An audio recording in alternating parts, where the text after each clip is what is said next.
हा व्हिडिओ पहा। या व्हिडिओमध्ये पिण्याच्या पाण्याचा टँकर शेतीच्या पाईपलाईनमध्ये पाणी सोडताना दिसत आहे। हे ठिकाण आहे धुळदेव गावच्या लगत असलेल्या हिंगणी तालुका मान येथील।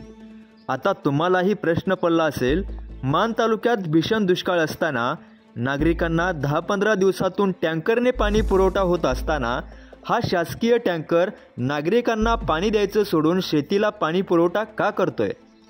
धुळदेवचे नागरिक देविदास कोळेकर यांनी हा प्रकार उघडकीस आणलाय। मान तालुक्यातील ग्रामीण पाणी पुरवठा विभाग, गट विकास अधिकारी, प्रांत अधिकारी, तहसील अधिकारी यांना त्यांनी लेखी तक्रार देऊन संबंधित टँकर चालक, ठेकेदार व संबंधित गावचे लोकप्रतिनिधी यांच्यावर शासकीय नियमानुसार कारवाई करा असा अर्ज त्यांनी केला आहे। नक्की काय घडले पाहूयात सविस्तर।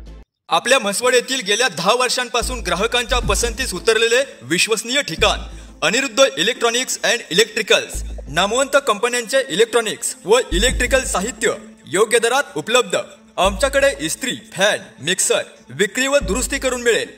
आमचा पत्ता एसटी स्टँड समोर म्हसवड, तालुका मान। प्रोप्रायटर नाना लुबाळ, 94 21 21 21 60, अमोल लुबाळ 98 60 66 77 22। नमस्ते, मी देविदास शिवाजी कोळेकर, धुळदेवचा मी एक नागरिक आहे आणि काल धुळदेव येथील शासनाच्या जो पिण्याचे पाण्या पुरवठा करणारा जो टँकर आहे, त्या टँकर व ठेकेदारांनी व त्या संबंधित चालक व मालक यांनी एक गैरप्रकार काल ठीक 4 वाजता केलेला आहे की धुळदेव येथील लोकांना गेल्या वर्षभरापासून भीषण अशा दुष्काळाला व पाणी टंचाईला सामोरे जात असताना त्या लोकांच्या तोंडाला पाणी पुसण्याचं काम काल 4 वाजता त्या घटनेनं केलेलं आहे। लोकांना 10, 15, 20 दिवसातनं टँकरचं पाणी त्या ठिकाणी पिण्यासाठी मिळत आहे।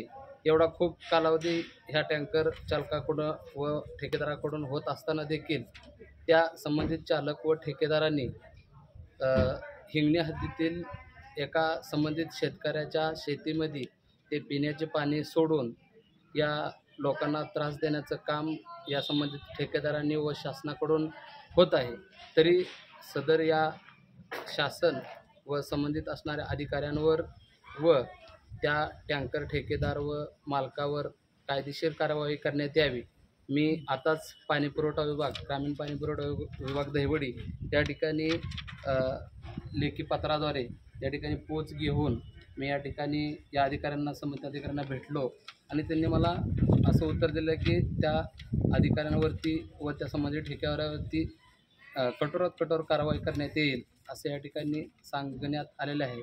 जर अन्यथा तसं नाही झालं तर 27 मे रोजी मी तहसील कार्यालयावर ग्रामस्थांसह आमरण उपोषण करण्याचा इशाराही मी या ठिकाणी देत आहे। धन्यवाद। आवाज माणदेशाचा, माणदेशातील प्रत्येकाचा, माणदेश प्राईम।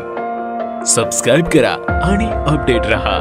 नवीन व्हिडिओच्या नोटिफिकेशनसाठी बेल आयकॉनचं बटन दाबा। धन्यवाद।